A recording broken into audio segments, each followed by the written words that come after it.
Welcome to this wonderful webinar session, which we are going to discuss today about that how the AI-driven innovations are contributing to sustainable solutions, and in areas such as like the today's time we're talking about healthcare, agriculture, education, climate action, and digital transformation across the African nations. And if you are here to discuss about address the challenges, the policy considerations and opportunities for the regional collaborations, yes, you're on the right platform to discuss a wonderful webinar today, which we are having as a host, Dr. Mayur Kumar Chipa, the Vice Chair of IEEE Uganda section.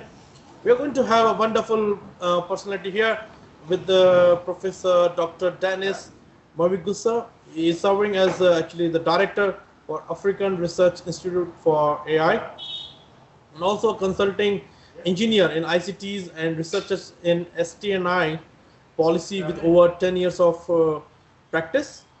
He's also a consulting engineer and applied AI researcher with extensive expertise in image processing, natural language processing, cognitive computing, computer vision, pattern recognition, neural networks, computational intelligence, deep learning and machine learning techniques. He's an enterprise board level mentor and international conference speaker who have traveled world to teach AI, and he's also known for his skills in rescuing failing IT projects. So I think today we are going to have a wonderful personality. Welcome, Professor Dennis, for joining to us and accepting our invitation for this wonderful webinar series of IEEE Wonder section.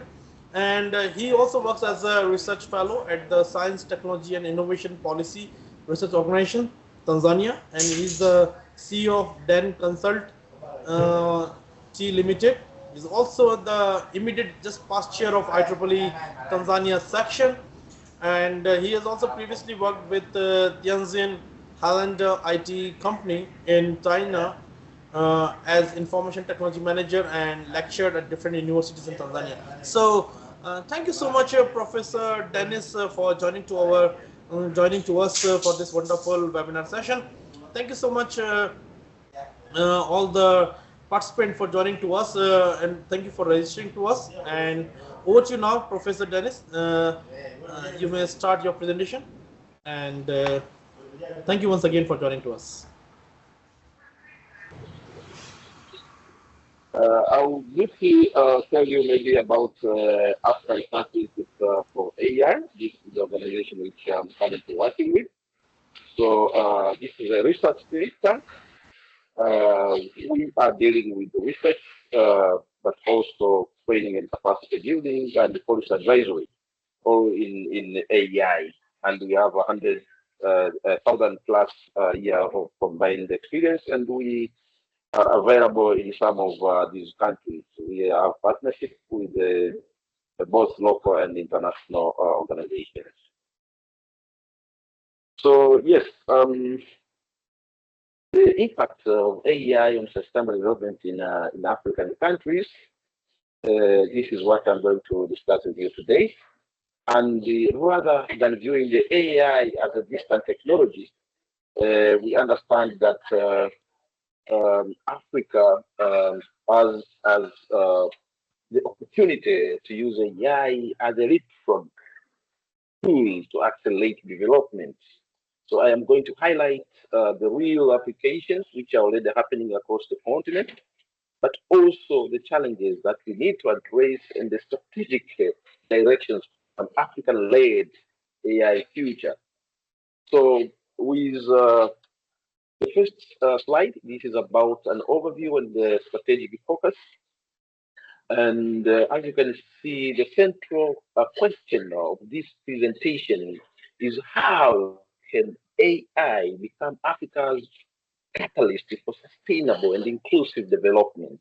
That is the question that we need to ask ourselves, since we understand that AI is already transforming multiple sectors, including the healthcare, the agriculture, education, climate change, finance, etc., etc. So, however, the real opportunity now lies in the designing solutions that are inclusive and context aware. This is what we need to focus on. And really, Africa must ensure that we have the policies that encourage innovation.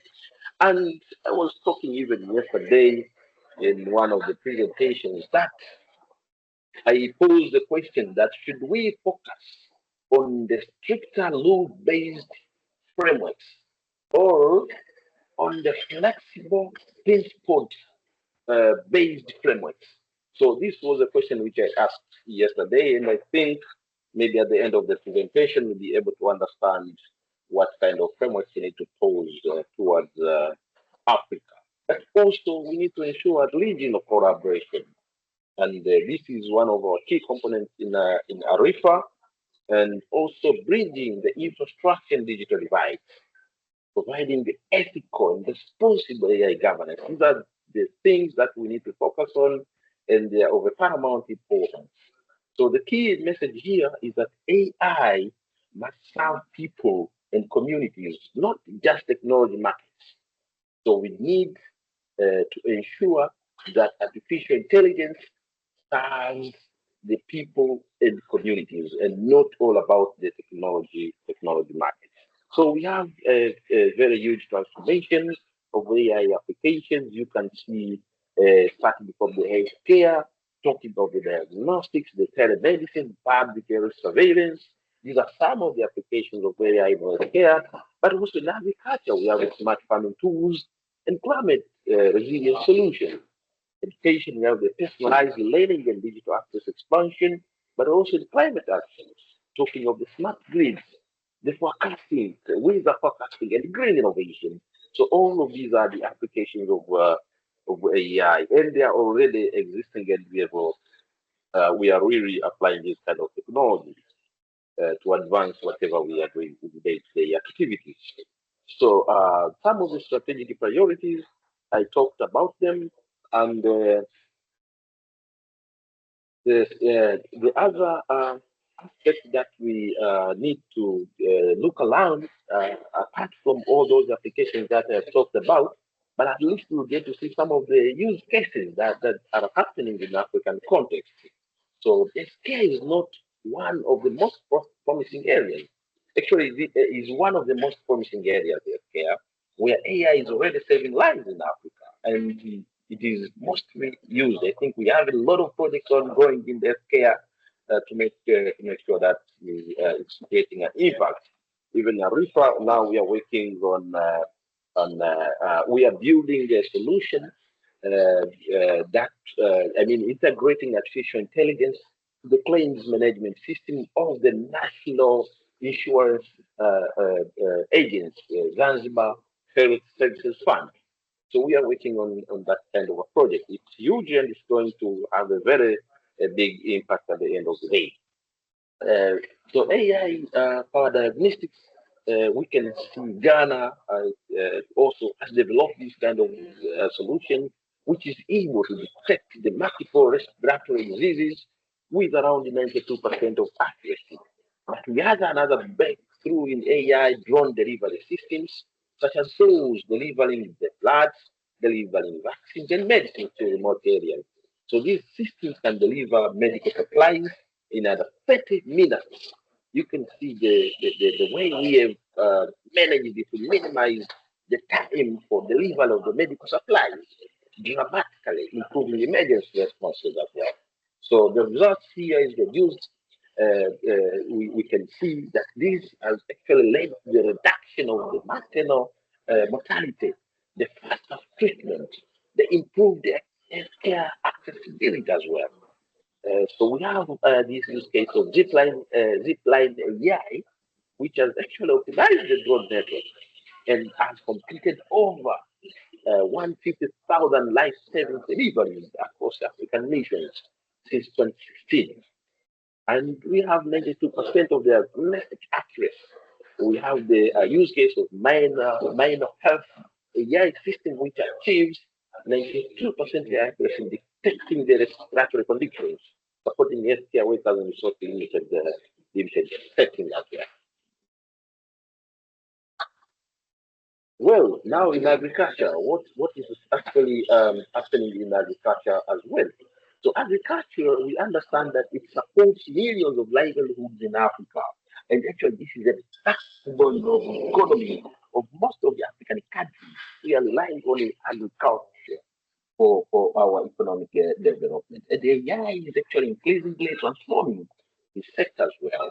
We witnessed the AI-powered advisory platforms which provide farmers with specialized recommendations on crop management, on the weather patterns, and pest controls as well. So we have the tools which are on use, like the AI chatbots and mobile systems which allow farmers to receive advice through both the SMS, the USSD codes, or even WhatsApp without using smartphones. For those who do not have access with the smartphones, can also be able to access these kind of services through their normal mobile phones. In Tanzania, we call them tochi. So AI is also enabling the mechanization of the service, whereby farmers can be able to access the tractors and equipment on demand. But these impacts includes the increased crop yields, but also the higher farmer incomes, reduced labor costs, and better climate resilience as well. So you can see we have managed to increase the yield through the AI-driven crop advisories for around 30%, but also 25% of an income increase through better decision making and reduce the losses, but also 40% of the labor cost reduction via the Hello Tractor mechanization. So these are some of the initiatives that are ongoing in African continent. But we have that Google AI is moving. This is a cassava disease detection via mobile. We have the Sun vibes.board. This is actually has 500,000 plus farmers, smallholder farmers supported through that kind of a platform.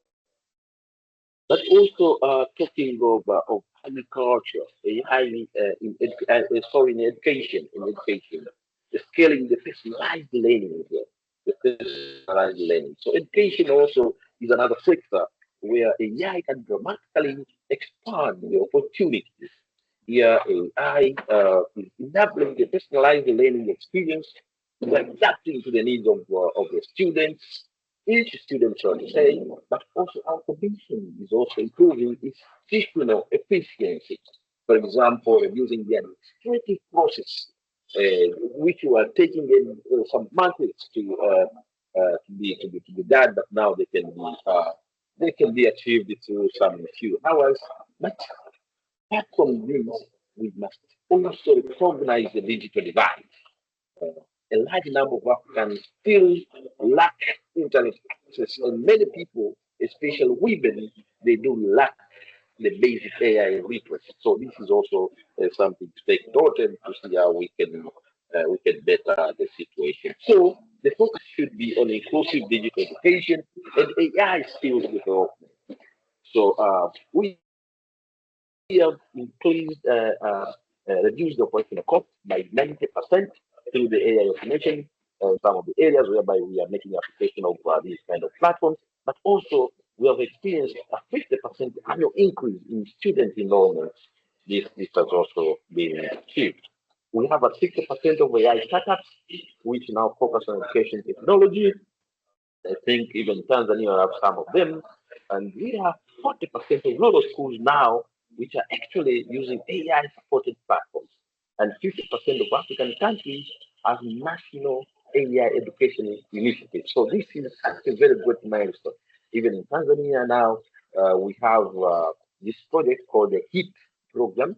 It is backed by the World Bank, funded by the World Bank, and its aim is now to make sure that we review the curriculums for the higher learning institutions and engage AI to be among us of the programs of the courses that are to be trained in these higher learning institutions, but also introduction of some of the AI related programs in the higher learning institutions. So this is an ongoing and really it has made a lot of impact in the education industry. But we have some challenges that we are also going to see.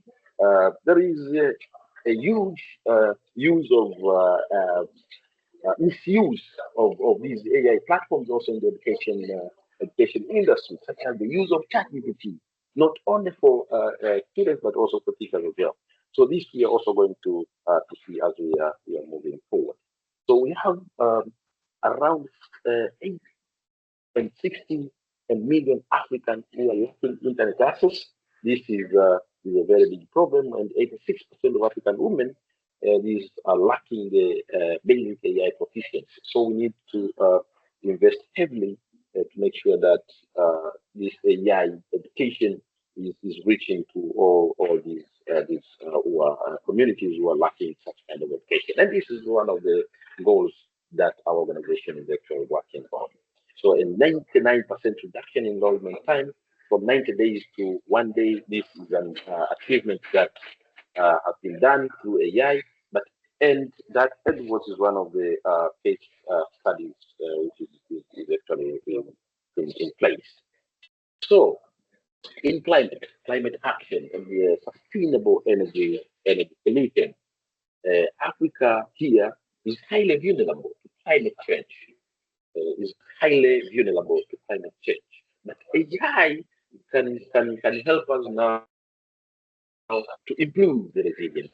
The AI models here can be able to analyze the satellite imagery and even mental data to predict drought, the floods, and the extreme weather events. So in energy systems, AI is also optimizing the renewable energy grids, balancing the solar, the wind, and the geothermal power. So AI is also improving urban water management, detecting the pipeline leaks and reducing the water waste. So these are some of the initiatives which are ongoing. So these all innovations, they do demonstrate how AI can support environmental sustainability, but also the resource efficiency. We have some case studies whereby we have the smart grid management, Kenya's AI optimized grids, 93% of renewable energy, whereby AI algorithms now are balancing the fluctuating solar, the wind, the geothermal inputs in real time, and eventually preventing the blackouts, but also ensuring the stable power delivery.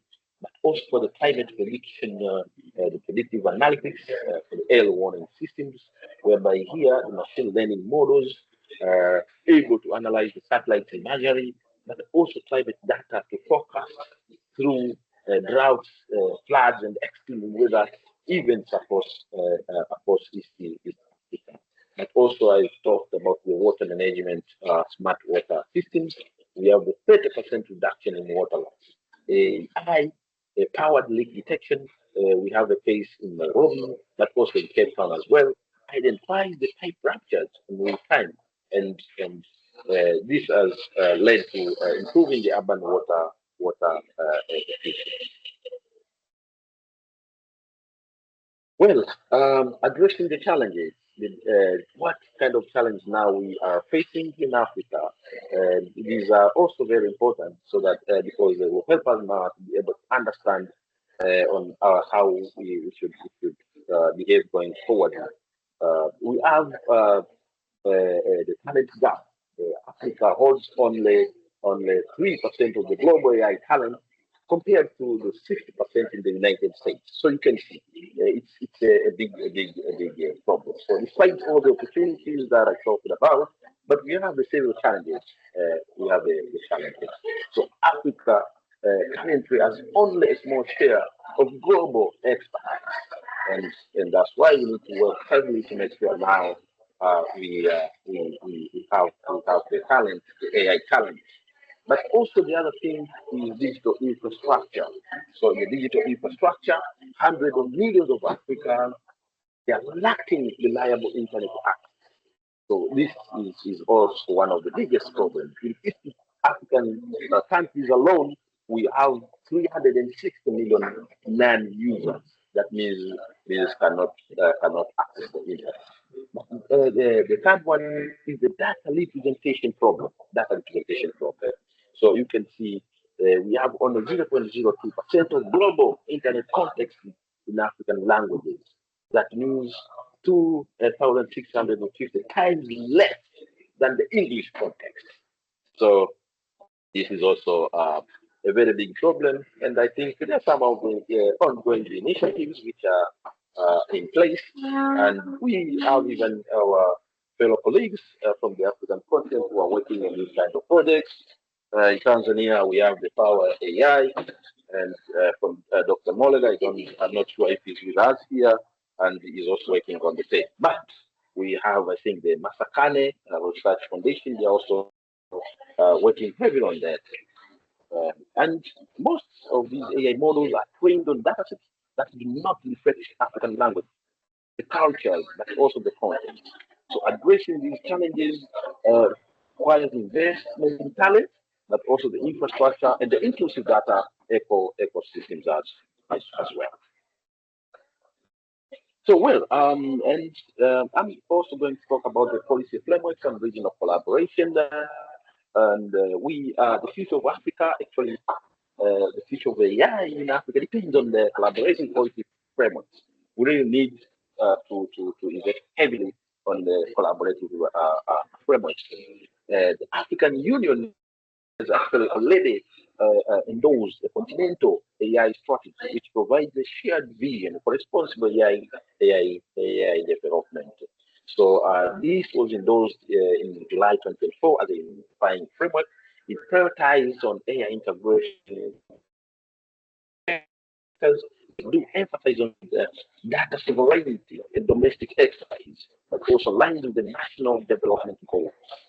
So this is one of the initiatives that Africa is working on. But there are also growing initiatives of investment in AI infrastructure and innovation system. We have the $60 billion Africa AI Fund. This was actually announced at the Global AI Summit in Kigali last year, and it targets infrastructure development gaps, but also to catalyze the large-scale AI innovation to support continental self-sustainability. So this is in Africa, the $60 billion. But recently, I attended Impact AI Summit in India. It's also a global summit, same as the one it was held in Kigali. And just trying to compare with our colleagues. Actually, in India, there are some of the companies that joined to invest heavily on AI. Like there is India's resilience industries called JIO, promised to invest $110 billion, $110 billion. But also there is another company, India's called IDAN Group, committed 100 billion for AI data centers through 2030.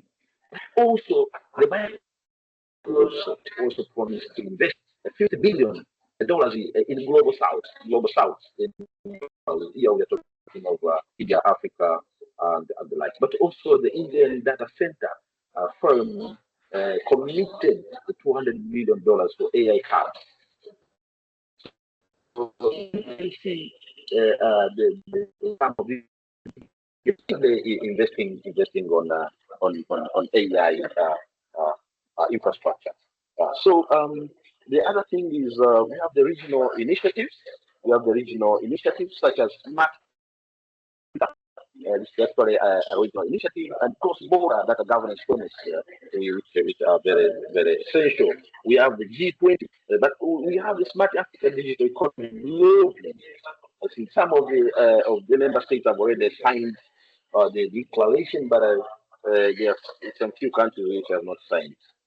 I'm not sure if my country, Tanzania, have signed this declaration. We have the G20 AI for African initiative, and we have the Malabo Convention for Data Protection, but also the cross-border collaboration frameworks. So all these are some of the initiatives which are actually ongoing in Africa. But I think we have an African AI Council. This was actually recently announced.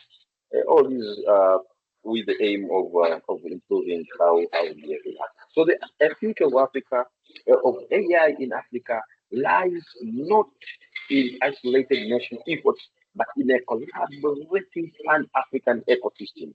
And that's why even Arisa, we are heavily investing on collaborating in some of the organizations from different parts of Africa to make sure that we are working together to shape our continent.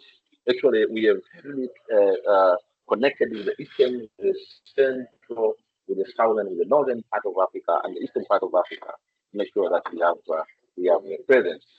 So, achieving all these investments, we do require the infrastructure, but also the talent development, but also the data sovereignty, and the ethical governance as well. These are some of the things that we need in African continent. So, shaping an African AI, African-led AI future. So the future of AI in Africa must be defined by three pillars. Must be defined by three pillars. The first one is about ownership. AI should be developed with Africa by Africa for Africa. We need to also to make sure that this is implementable. Importation of AI products from foreign countries, yes, is okay as now we are trying to build our own, but having developing by ourselves for ourselves, I think this will work. Will work. Now talking of inclusivity, ensuring the gender inclusion, the digital literacy, and cultural representation is also very important. So the purpose here is technology that prioritize the human dignity, but also the fight. So we have to invest in foundational infrastructure, making sure we have the high-speed connectivity. We have the sustainable data. That also we have to develop the local AI talent through digital literacy and ethical training programs. We have to assess the data sovereignty with diverse representative data sets that are reflecting African languages and cultures. But also we have to implement the AU continental AI strategy and the 60 billion US dollars Africa AI fund, which was announced in the summit in Kigali, last year.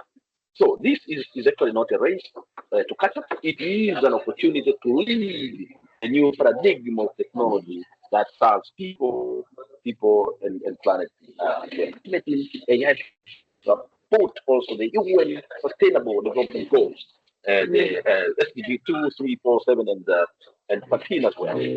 So these we are talking of the zero hunger through the smart agriculture.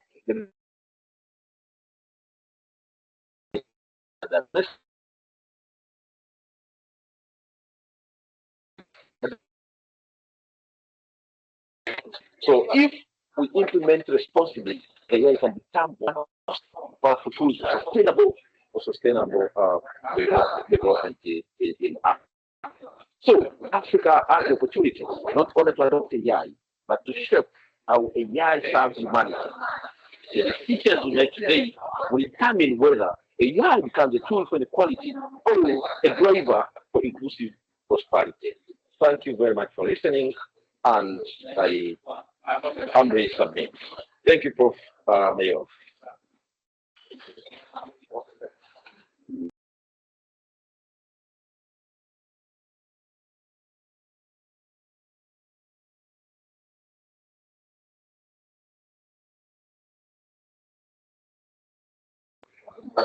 We cannot hear you. Sorry for that. Yeah.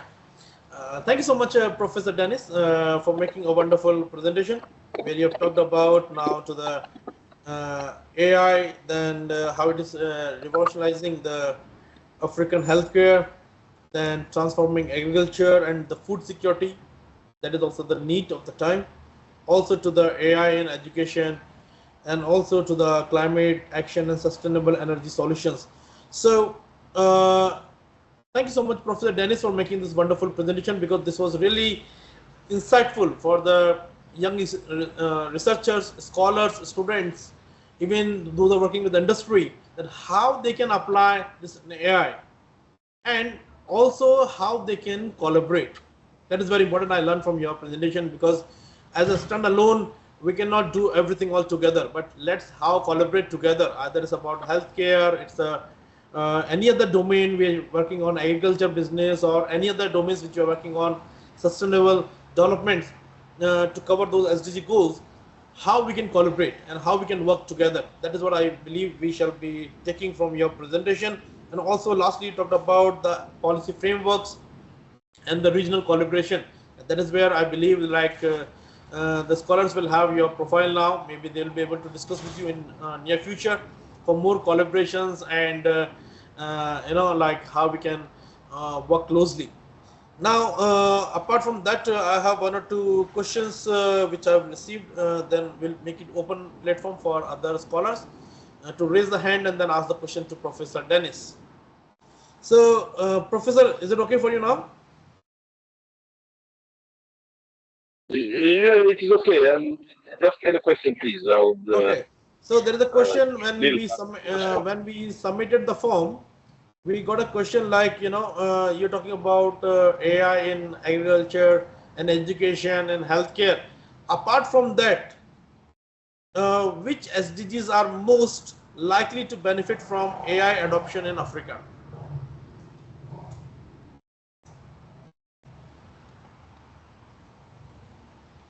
Which SDGs are mostly likely to benefit from AI adoption in Africa? Professor Dennis, can you hear me, sir? Thank you. I forgot to mute on the mic.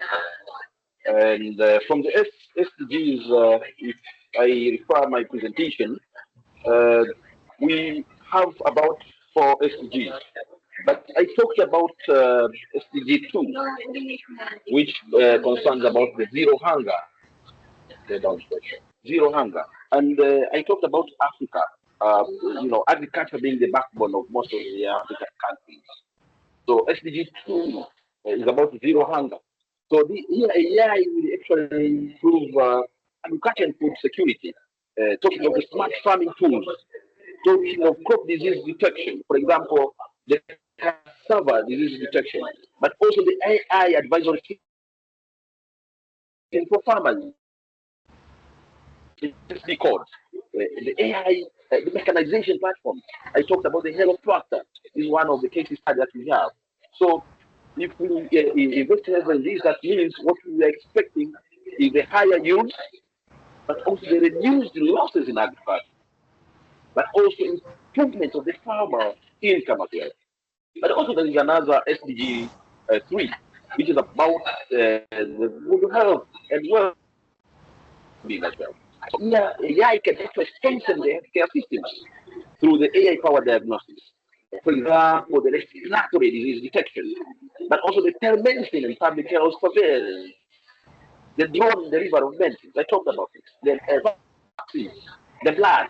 So eventually, this will actually improve the faster diagnosis, the improved care, but also will reduce mortality, which is one of the problems that we are facing in Africa. I talked about quality education, the affordable and clean energy, the climate action, but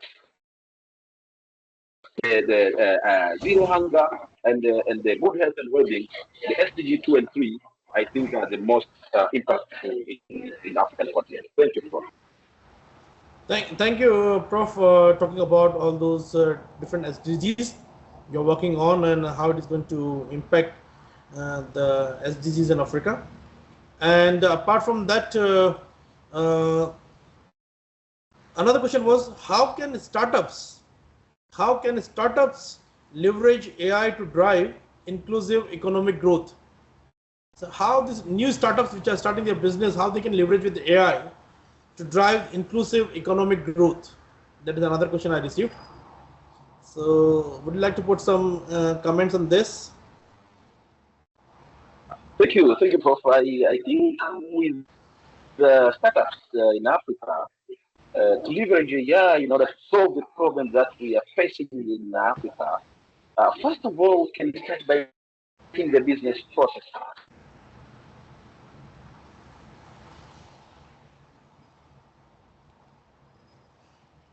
through the use of, but also talking of the data entry and compliance monitoring. We can focus on automating the business process. Talking of the data-driven decision making, here we are talking of the high health data to analyze large amounts of data. We're talking of the prediction of the customer behavior, optimization of the pricing strategies, and improvement of the marketing targets. So here, that means eventually we are expecting the better strategic and high conversion rates. That's building the AI-powered products in agriculture, in healthcare, in fintech, in edtech, or in all those areas area. But you can also improve the customer experience by using AI. Now talking of the personalization, the smarter conversational interface. So these are some of the areas where I can start leverage AI.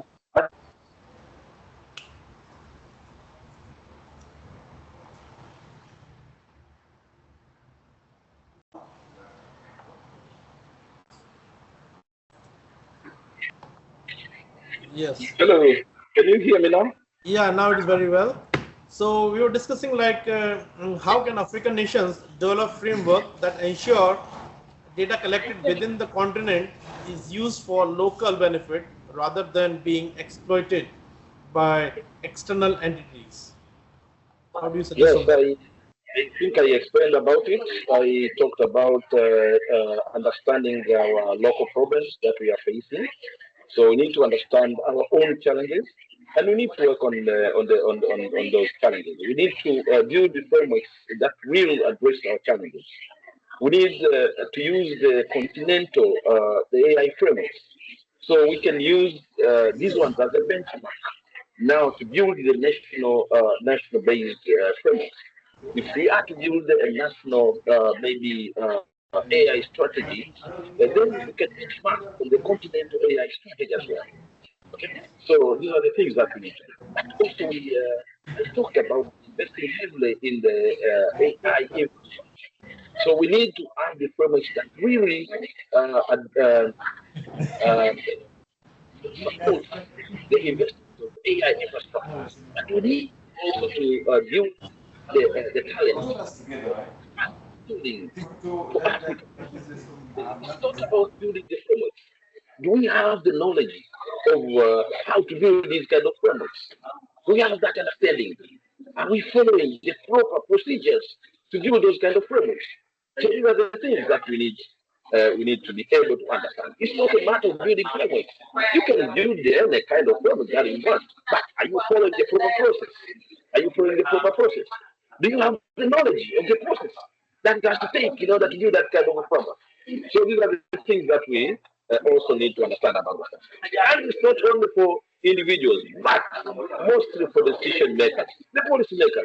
They need to have this kind of knowledge because they don't simply come, and decide that we have to maybe do this and that. We need to capacitate them so that they become able to understand even what is supposed to be done, what is supposed to be written in building this kind of program. So these are the things that we need to work on. Thank you. Thank you, Professor Dennis. I think that's what you said about that. We need to work upon the technology as well, like how we can build our own solutions, applying the different machine learning models, or how do we apply those technologies to build our own technologies as well. Thank you for that. And we have one or two more questions. I hope you can respond to them as well. That how can AI be applied to solve financial and business challenges in African markets, such as credit risk, informal businesses, and access to capital. So, would you like to say something on how AI can be applied to solve the financial and the business challenges? Your mic is off, Professor. Your mic is off.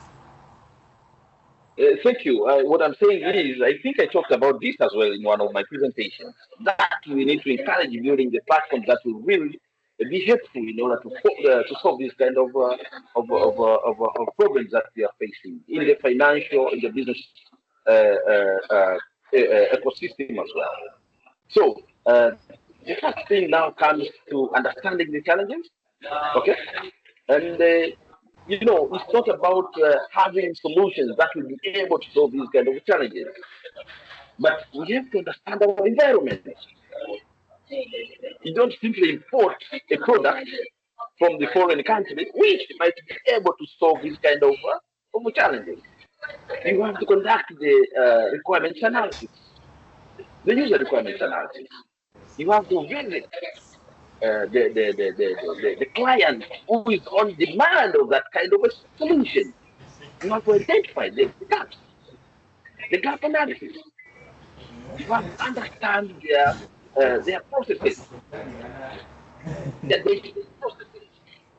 And then after that, you do the interpretation of these processes. Now you into automation. If you have to integrate the AI component, then you have to understand. But after that, you have to develop the business development document, the BRN, and you have to validate with the client to understand if this is what you want. And when it is validated, then now you can go to the process of building those kind of AI products. That means at the end of the day, you have the product which fits the environment, which fits the client's demand, and all that. So it's not about building the product. It's about the process of building the product, understanding the environment, understanding the requirements, okay? Understanding the demand. So all these things they need to be taken into account. Thank you. Thank you so much, Professor Dennis. And last question before you leave now. It says that what are the possible loopholes AI can solve in the education sector, and also the same for the healthcare sector, actually. So your mic is off again. Yeah, what are the possible loopholes in AI can solve in education as well as in the health sector? So that may be the last question. I have talked about health sector. I talked about. I think all these answers are in the presentation. Unless the ones who are asking questions were not properly listening. In healthcare, I talked about medicine, the diagnostics. I talked about the usage of drones to deliver the medicine, and all that.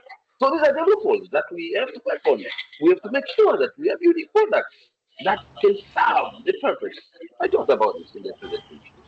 So maybe Stephen was not listening when I was presenting about that. But coming to education sector, for me, I would start with building the products that would be able. We have a challenge of misuse of these AI platforms in the education sector. For example, the use of ChatGPT in academics. How do we encounter such challenge when one is using this kind is misusing this kind of product? Okay, so we need to be able to understand how to encounter those kind of challenges. But also, we have the plagiarism software, which we are using for detecting the plagiarism, for the grammar check and all that. So for the plagiarism, the discussion which is now ongoing globally is about the prominent plagiarism, TAN19, that it cannot be able to detect the AI usage, the percentage of AI usage in the paper maybe publication, writing before the publication. So because you may test today, maybe with my own TAN19, and maybe it detects 17%. But I give it to another person or another institution, and it detects maybe the different percentage. I think you've happened also to come across with those kind of things. So we need to be able to understand how we can encounter these kind of challenges.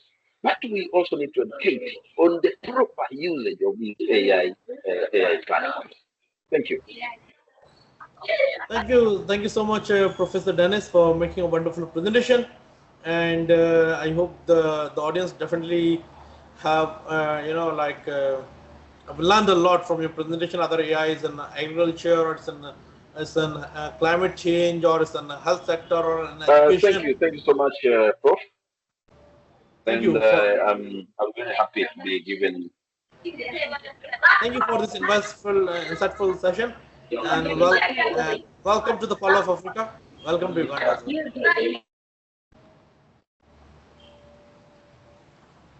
Thank you, Professor. Thank you so much. Thank you. Thank you so much. Have a great day. Thank you. Thank you, sir. Have a Bye bye. bye bye.